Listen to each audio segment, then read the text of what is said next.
everybody? I'm Bryan. And I'm Bryan. And this is Bryan versus Bryan, episode 88. And today we face off. Face off. Face off. Classic. Face off. I didn't even look up the thing. When did this come out? 97. 1997. So, yeah, John Woo, Nicolas Cage, John Travolta, 1997. Isn't that's right after Pulp Fiction then? Yes. Yes. So, and this is John Woo's, mid to late 90s, John Woo, obviously he comes from Hong Kong, but this is Hong Kong cinema, and his first American movie was the fucking Jean-Claude Van Damme banger, Hard Target, when he has the long hair mullet. And then he goes from that to do a movie called Broken Arrow, also with John Travolta and Christian Slater, which is also awesome. And then he did Face Off, and then he did Mission Impossible 2, all within the span of like 5 years. So it's like, hell yeah. The 90s John Woo. Yeah, so this is like a resurgence for Travolta. Remember when he did Pulp Fiction, he was kind of unwanted in Hollywood, and studio was pushing back on Tarantino for even wanting him. Mm-hmm. He's washed up, he's done. And so, yeah, that was kind of his big comeback, and everyone loved him again. Yeah. And then this shortly after. Obviously, the Broken Arrow was probably in between that, because that was Woo's first movie. Yeah. I think that was 96. I think it was a year before this came out. So, yeah, I think Hard Target was 95, and then Broken Arrow 96, Face Off 97. If I remember right. Hard Target. We gotta do that movie, man. That movie's rules. John Woo. Written by Mike Werb. Mike Werb. Oh, man. Oh, I think one of them, maybe the Mike Werb guy, he wrote The Mask. Jim Carrey. Okay. Cinematography, Oliver Wood. Okay. I see you, Oliver. This is weird shit here. The first Hollywood film in which Woo was given major creative control. I could tell. Everything's like jumping on your back or fucking sliding or... Oh, man, it's fucking crazy. Jumping sideways, dual-wielding guns. Nominated for an Academy Award. For what? Sound effects. Sound effects editing. Sound effects editing. All right. The way they put John Travolta's voice over Nick Cage's mouth, that was crazy! Give him a trophy. That was crazy. So, I don't even remember their names. They're such fucking stupid fucking names. Fuck. Maybe it's because I've seen it so many times, but Travolta is Sean Archer and Nicolas Cage is Castor Troy. Castor Troy is the stupidest fucking name I've ever heard. Like, I've never met someone named Castor. And then what was his brother's name? Like polymorphic? Polymorphion?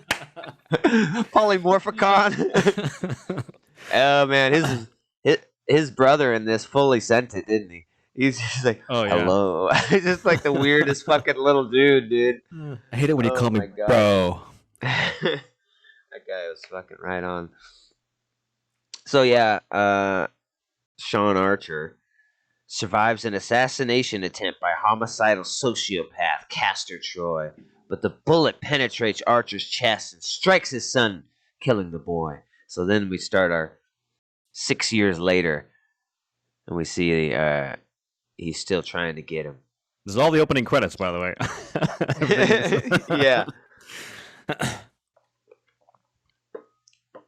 Yeah. So there's a bomb. Don't go in there. There's a bomb in there.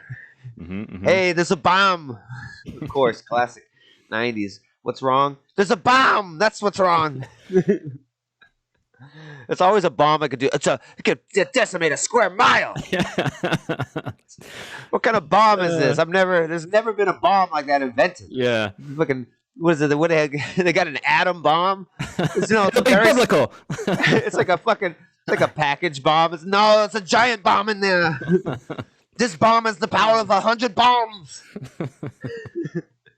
It's always fucking could take out the whole goddamn city. Really? They're fucking like they're seriously they're betting we have no knowledge of how bombs work. They don't know what a goddamn bomb is. They don't know this. Yeah. For all they know, this little bomb could take out this side of the country. It's like the Tom Gun gas thing. And I'm low on gas. They don't know it's fuel, goddammit. So, I don't even remember how it happened. Oh, yeah, they're trying to... So, Nicolas Cage kind of dies, but they keep him alive, and then they tell the Archer character, Travolta, about it, and they suggest, we got to find the bomb. Only the brother knows where the bomb is. We need to find the bomb. And so he's in prison now. And they show him, you kept him alive, you son of a bitch. Wait, there's a reason why. What if we took off his... They're called, what the fuck were they called? Special ops surgeons. Yeah. These are our special ops surgeons. They can make you anybody. Well, it's funny because there's a meeting between him and this woman who I don't even know who she worked for. She worked for the FBI. She worked for the scientists. Who knows? Anyway, she just randomly shows up and she's like, "Hey, we got to find this bomb because right now no one knows where the bomb is because Castor's in a coma." And so he's like, "Oh, I'll just get all of his people and interrogate them all." And she's like, "There is another way." And then it like cuts to this whole elaborate thing. Like you went from interrogating a couple people to like removing your face and putting it on somebody else's. Seems a little extreme. No, I don't want to do that. Yeah, he says no at first. I forget what turns him to say yes. I forget what it was. There's something. I think it's just one of those like no one's gonna tell you. There's a bomb in there. Damn it! We gotta get it. All right, fine, I'll do it. And then, yeah, it was the black lady. She's like reminded me of like Waller from Suicide Squad. All of a sudden, there's a strong black lady. Listen, goddammit, I'll do whatever I gotta do. If that means putting his fucking face on you, I'll do it. Listen, lady, why don't you just fucking take his face? Okay? Why the fuck is it gotta be me? Why doesn't this jackass do it? It doesn't fucking matter who it is at this point, does it? Like, I never thought of that. Why don't you just fucking do it, lady? My goddamn tits are too big to be him. Oh, man. So good. Yeah, like, anybody could fucking do it. And then, but her excuse is, you know him better than anybody. Yeah, you know him so well. Yeah, okay. I know him so well. I've never met the guy. I'm fucking trying to... I haven't found him in 6 years. I'm terrible at knowing him. Literally. I would fucking love to know him. But I don't at this point because I suck. Oh, my God. Yeah, it makes no fucking sense. You haven't been able to catch him for 6 years. You're the perfect man for the job. Oh, my God. It's so good. Oh, man. So they fucking do this elaborate face-off thing, and I love the way they do it. It's like, we'll implant your chest hairs and all this bullshit. A liposuction because you are fatter than him. Yeah, there's just a computer program thing. It's just the stomach that sucks in, and that's it. All right, I guess we'll go with that. Simple as that. God damn, I should have done this years ago. Oh yeah, and I love. Oh yeah, thanks to what did he say? Thanks to new forms of ibuprofen, the healing can happen in days instead of weeks. New anti-inflammatories, so aspirin and ibuprofen is what you're talking about. Thanks to Aleve, the healing happens in days, not weeks. Oh my God. Thanks to Kirkland brand aspirin. Kirkland brand. So they fucking put this fucking plastic thing over his face. It's like a plastic, and it's like sucks his face off. Drops it in the water. Yeah. Floats there. We'll keep your face here till you need it. Don't worry, it's in good hands. And they just leave Nicolas Cage's character there with no face, apparently. And so he goes into prison, and the prison even is fucking John Wooed up. It's a special maximum security prison with magnetic floors. Every inmate is secured with a pair of magnetic boots. I think Sarah Marashi, she's like that. Well, that's kind of a waste of energy, isn't it? Like the amount of energy it would take to fucking run that. And it's like, I bet the prison people were like, "Why haven't we thought of this? God damn, it's genius!" So they can.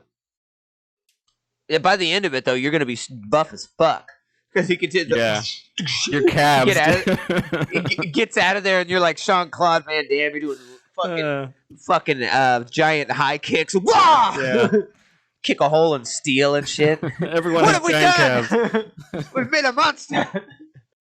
So, at any time, they can reverse the polarity and stick your ass to the ground. There's a couple of times where, like, they're beating down the inmates and, like, their boots are stuck in they fall over. Their legs are stuck. You can't stand still. But,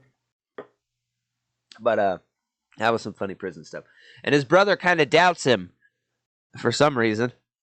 Yeah. Doubts it's him. What pills did I always take? Man, come on! I fed you those pills for years. Since you were a kid, I'll never forget that. Yes, Xylitol. What are you? Yeah. Duh. Thank God Sean Archer's been following him for 6 years and knows what pills he. Yeah. Thank God. All right. He was the best guy for this job, obviously. So. What the fuck happens? Oh yeah, One of my favorite scenes is when in the movie is when Nicolas Cage, he's in there to find out where the bomb is by talking to his brother, and his brother gives it up like fucking immediately. Yeah. 5 minutes in. So it's like, oh, all's good. We're gonna get the fuck out of here.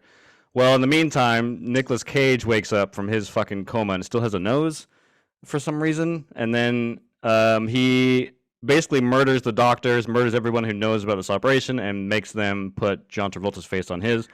And then and then one of my favorite scenes of the movie is that John Travolta, Sean Archer, shows up to the prison, and they have like a one-on-one look at each other, and it's a fucking great scene. I love that scene so much. Ooh, wee, you good looking. Woo! Yeah, they get the mannerisms of each other down pretty good, huh? I was watching an interview with Nick Cage, and he said this is like his favorite action movie he's done. and they asked how they did it, and he's like, well, I would watch the dailies of John Travolta, and he would watch the dailies of me, and we would just mimic it. And it's pretty good. He did an awesome job. I think Travolta, in my mind, is the star of the movie. Yeah, I think he's great. Travolta as Cage is a lot better than Cage as Travolta, but Travolta's kind of hard to do. I mean, he doesn't have any wackiness to him. He's just kind of you just kind of talk more monotone, and but Cage obviously has a lot of wackiness you can play with. Yeah. I could eat a peach all night. I could eat a peach for hours or whatever. Say this line. I could eat a peach. I could eat a peach for hours. Or I could eat a peach for hours. I could eat a peach for perfect. Just like that. Easy peasy. We boiled down his essence into one sentence. Essentially, his whole biology and makeup is I could eat a peach for hours. He said it to a stewardess once on a plane. Oh man, where'd they even get that clip of him saying that? Yeah, I was gonna say, was she wired or something, or what? Yeah, she was an FBI agent. I remember. Yeah. FBI, you just sucked his tongue though. That's gross. That runway scene was pretty fucking ridiculous. Go! Yeah. Plane fucking running from cars and shit. Take off! I can't. Yeah. So Cage in the new body, Archer body, comes in and gets his brother under the guise of they're springing him out because he's turned to help the state as an informant. So they reduced his sentence to 0. Then they took him out. And so now Nick Cage needs to get out because he realizes that everyone that knew about this thing is dead. All the co-op surgeons, the Black Ops surgeons. Toto, Tito. I think his name was Tito. Tito. Tito, not Tito. He had my ring. And so, he gets out by apparently teaming up with the guy who hates him, making a plan to get caught. And then the caveman gets shocked, and then they take him in to get shock treatment too. But he's like, "It's time, caveman! Yeah. Fight! Yes, fight!" he's like Bane from fucking Batman and Robin. Yeah. Because this is the only place where they take off your boots. They can't have your boots on when you're getting shocked. It can ruin the magnetism. And it's ridiculous. And yeah, they somehow get out, and he's like, he's starting to realize that not everybody that's good is good, you know, and he starts shooting people and stuff. He's trying not to kill anybody, but he's still blasting people. Everything's like a fucking submachine gun, you know? Everything's exploding. I love when he gets out. It's kind of a fun little reveal because you actually never see the exterior of the prison. The moment you see it, you cut inside of it.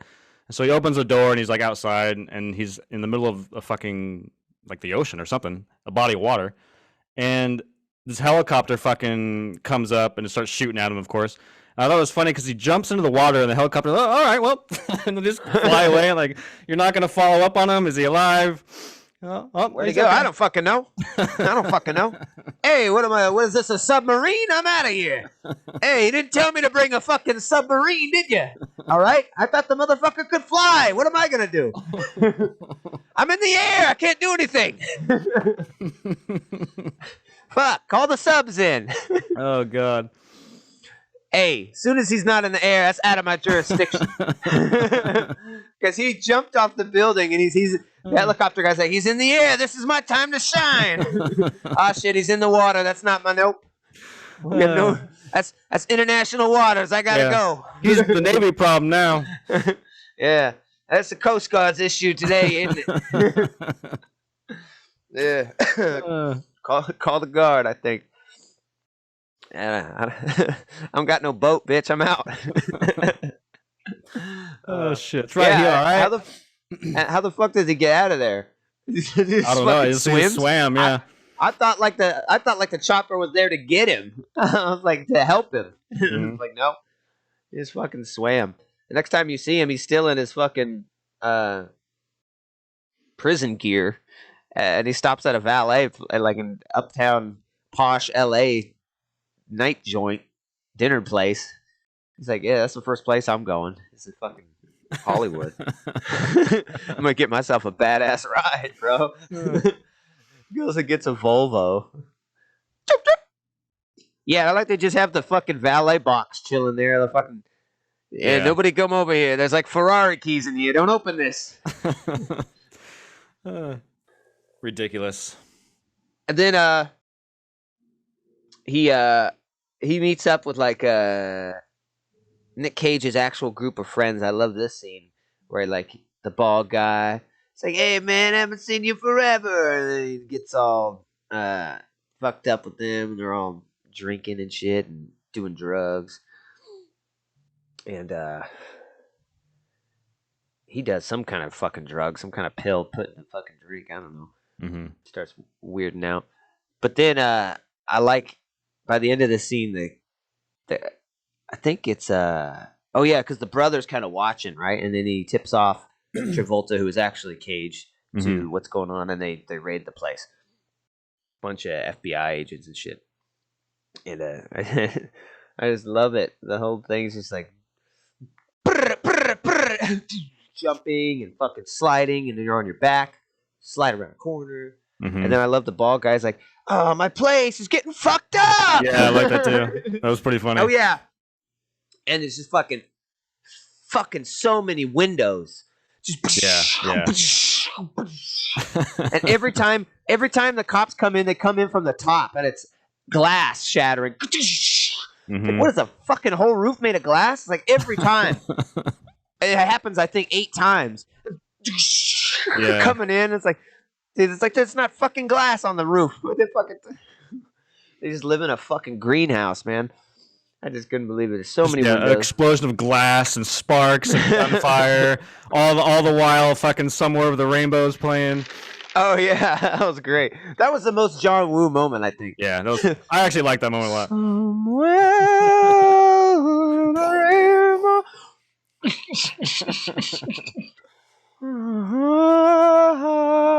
It only would have been better if it would have been the fat Hawaiian guy singing it. You know, that version. Yeah.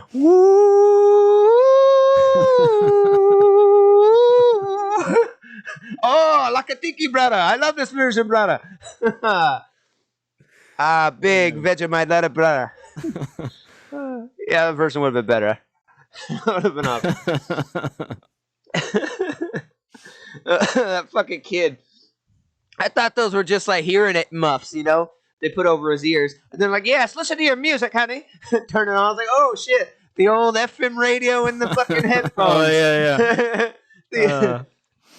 Your favorite song, honey. It's the radio. What are you talking about? His favorite song? It's a fucking radio. It's not an MP3 player. Here we go, honey. I paid the radio station to forever play your favorite song. Oh, my God. This kid is 5 years old in 1997. His favorite song is fucking Over the Rainbow? What the fuck's wrong with your kid, dude? Yeah, not good. Fuck? I think mine was like Black and White by Michael Jackson. I think when I was 5 or 6, that was my jam. I think mine was probably Ghostbusters. By fucking Ray Parker Jr. Isn't it? Who you gonna call? Yeah, all right. It wasn't no fucking Over the Rainbow, dude. I know I really like the sultriness of that song. You know, Somewhere Over the Rainbow. It speaks to me. It speaks to me. Oh, you know when I'm 6, I'm gonna find out what's over there. You know, I'm gonna fucking someday. You know, if I only had a brain, I think. You know. So good. Maybe it's because I hated that fucking movie. I fucking hate The Wizard of Oz with a passion. How dare you? Not as much anymore, but I did as a kid. My fucking sister and my mom would watch it all the fucking time, man. I was like, dude, not this shit again. Oh my god, it's terrible. The only good part's the fucking lion, bro. Let me at him. What do you say? But yeah, I don't mind it as much now because now we're getting into Wizard of Oz, baby. Yeah, fuck it. Now it's like crazy to think how old the movie is. It's like 1939. 1939, yeah. And you watch it, it doesn't seem that old. I'm like, holy fuck, this is pretty fucking impressive. First movie in color too. And then you watch it and you fucking think about the midgets hanging in the background, and you think about the fucking lead paint all over this biatch, and cancer, and fucking lighting her on fire, and fucking. Oh god, they paid the fucking dog more than the little people. This is crazy. Dude, my older brother forced our whole family. We all sat in the living room and watched Wizard of Oz to Pink Floyd. I don't know if you heard that theory or that thing. But we synced it up and we watched all of Wizard of Oz to the whole album of The Dark Side of the Moon as a family, and it was fucking bizarre. Like, they'd walk to the beat, and like the crescendos of the song matched the movie. It was pretty weird and eerie. I remember it being very unsettling, even as a kid. Ticking away, the moments that make up a dull day. Put 'em up! Yeah. So, back to the original movie we're talking about. So, where the fuck were we? That scene of the fight, the shootout, and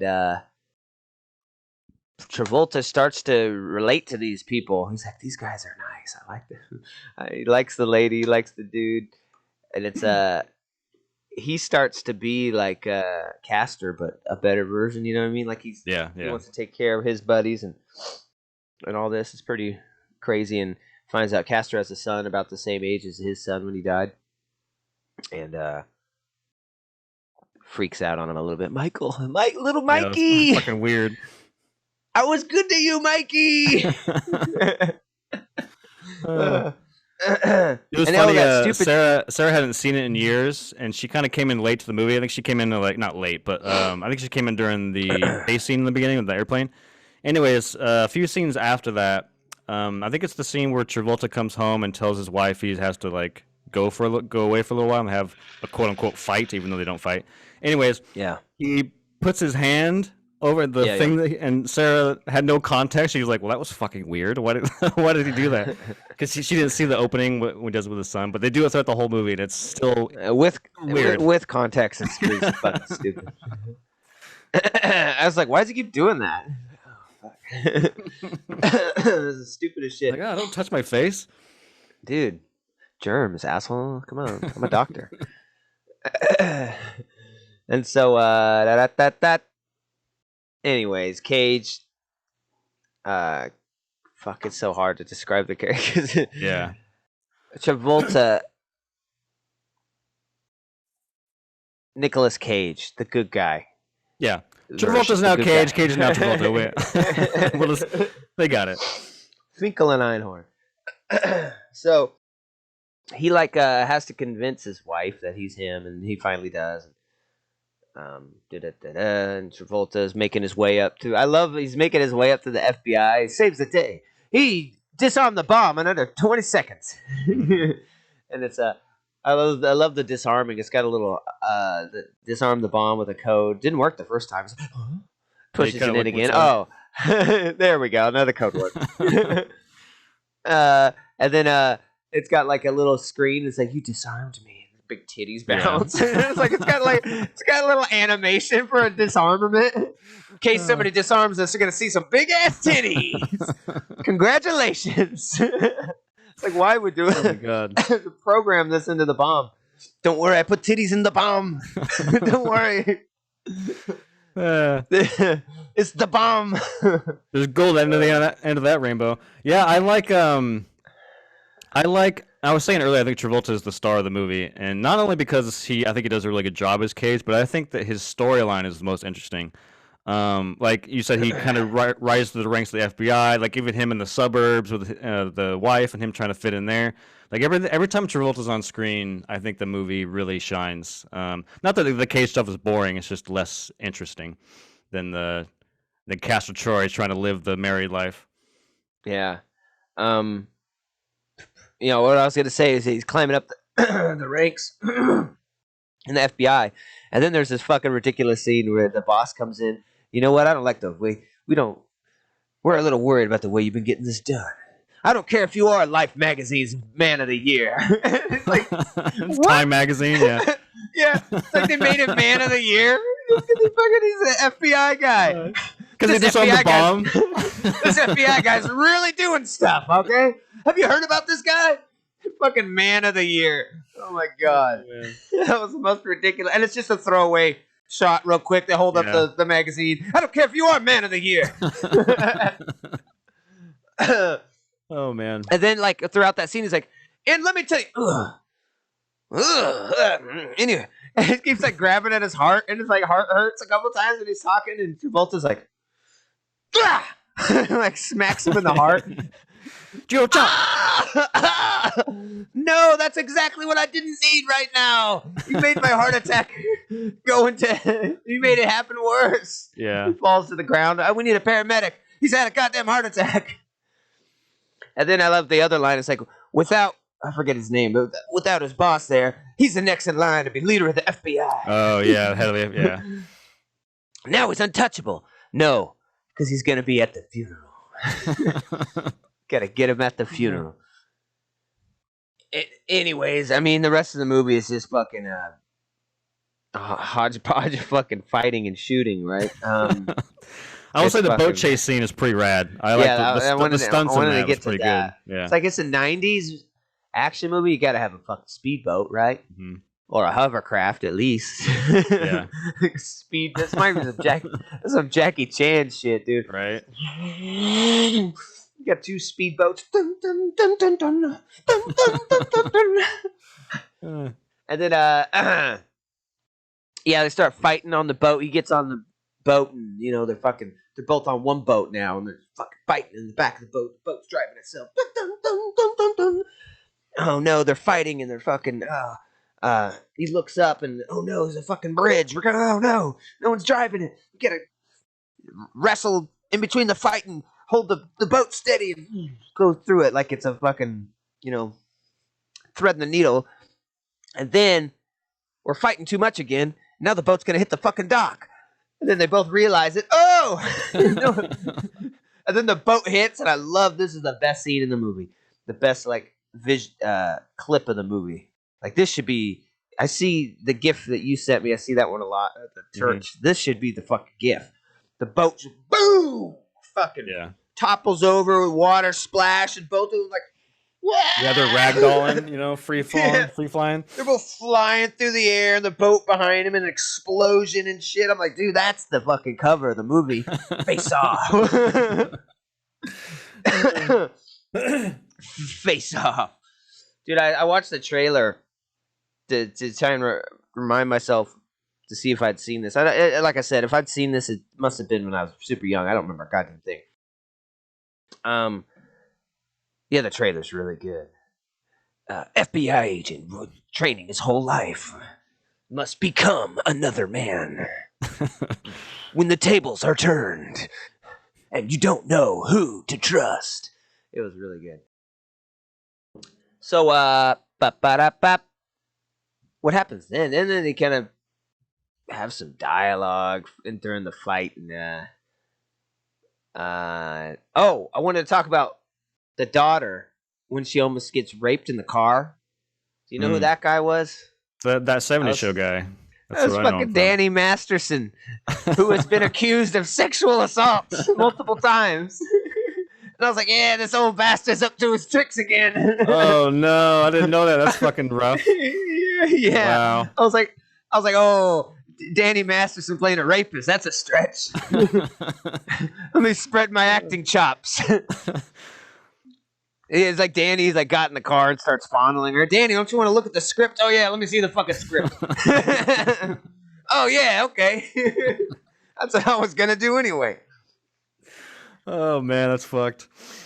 Fucking creep ass. I was like, oh man, perfect. Oh my god. And so, yeah, then the end, and he's gonna kill him with a fucking harpoon gun. He shoots it, and then he grabs it. He grabs the mechanism so it can't shoot. Like, what the fuck? Super reflexes. No, he stopped the gun. And then, why does he let go of it? He starts like cutting his face, and he's like, "You're gonna see my fucking face," and he's like cutting it out. Yeah, he's trying to fuck his face up so that he can't like get his face back or something. That's what I got from it, right? It's like wants him to be him forever, and then so he lets go, and then the harpoon to the stomach. And like out of all the things that have happened to you, I don't feel like the harpoon to the stomach is fatal at this point, But they're both like, "Oh, it's over now." Fucking harpoon. No one survives this. That's how Steve Irwin died. No one gets through this. Just the little things that get you. Fucking harpoon to the stomach, but not the boat fucking explosion and all this shit. So, yeah, and then he get the FBI shows up and they're his buddies, and it's like they go over to him and he's sitting there, and they're like, "Archer," and he looks up. "What'd you call me?" "Archer, sir." "You just fucking believe this motherfucker, this woman?" Right. "You know what? That sounds plausible." He took his face off and swapped it? God damn it, I knew something was up. You're telling me Archer wasn't Time Magazine Man of the Year? Oh my god. That's a pretty prestigious award, though. Yeah, they just believe it. Yeah, I knew something was up. I should have known when he licked my face and said he's going to eat my peach. God damn it. I thought he looked at his naked daughter awful weird. Yeah, some of those scenes were fucking awkward. Oh, yeah, he walks in the bathroom and she's like in her panties. The plot thickens. Ooh. You got something I want. Oh, give me one of your cigarettes. Oh, man. And so then he shows back up at the house. with his old face, and all is well. And It's such a bullshit ending, dude. The yeah, fucking emotional trauma that whole family went through, and it's just like he shows up at home and everything's all right, and then he shows up with a kid nonetheless. yeah, and he like, guess what? Everything's better. Got rid of my scar. Got a new kid. Family's back. Family's back. Anyways, his name is Adam, but we're gonna call him Michael. You are okay with that, little Michael? So fucked up. just rename him. My name is Adam. You shut up, Michael. Oh my god. Talk back to your fucking mother. She's not my mother, Todd. Anyways, and I like how the girl, the daughter, comes running up and she doesn't have black hair anymore. No, I'm normal now. I'm not gothic now. I've learned my lesson. I don't have any daddy issues anymore. Yeah, it's so ridiculous. Yeah, I have something to ask you both. He brings the kid in. Can we keep him? And the wife, we can keep him. And the daughter does the fucking stupid hand thing again. Like, God damn it! Stop that. Come here, kid. And anyways, that's the movie. Yeah. Fuck, I don't know. It was pretty fun. Pretty ridiculous. It was a pretty damn good Cage movie. I don't know a lot of Cage movies that are very good. It's a pretty good John Travolta movie too. I'd say it's fun. You know what? I gotta give it just a solid 7. It's up there. It's decent as being my first watch through in 2022. It's a fun 90s John Woo movie. Is what you think it would be. It's just a fun little run. I enjoyed it. Yeah, I mean, I've seen this movie. Like you said, I think Travolta steals the show, and he's like the reason to watch. 100%. Yeah, I've seen this movie multiple times. I remember seeing it in theaters when it came out. I think I saw it at Uptown, my family. But yeah, I mean, I've seen this movie a million times. It's fun to come back and watch it again. It's been some years. I will say that, it's 97, so I was 11 when this came out. Seeing this movie as an 11-year-old, it was like this action-packed extravaganza. This is the best fucking thing I've ever seen in my goddamn life. Watching it now, the way the action movies have kind of evolved away from like slow motion and heavy dual wielding, pistol shooting, diving in the air type shit. The action doesn't really do much for me. I think this movie felt a lot like a Marvel movie in the sense that, like, when I watch a Marvel movie, I think I'm more engaged when there's no action happening. Like, I'm more involved in the characters and the story. But the moment a fight happens and the CGI bullshit happens, I kind of check out a little bit. I kind of felt the same way watching this, where, like, except for the somewhere over the rainbow scene, I actually legit like that scene a lot. I liked how it's done. It's just ridiculous and fucking just so awesome. So awesome.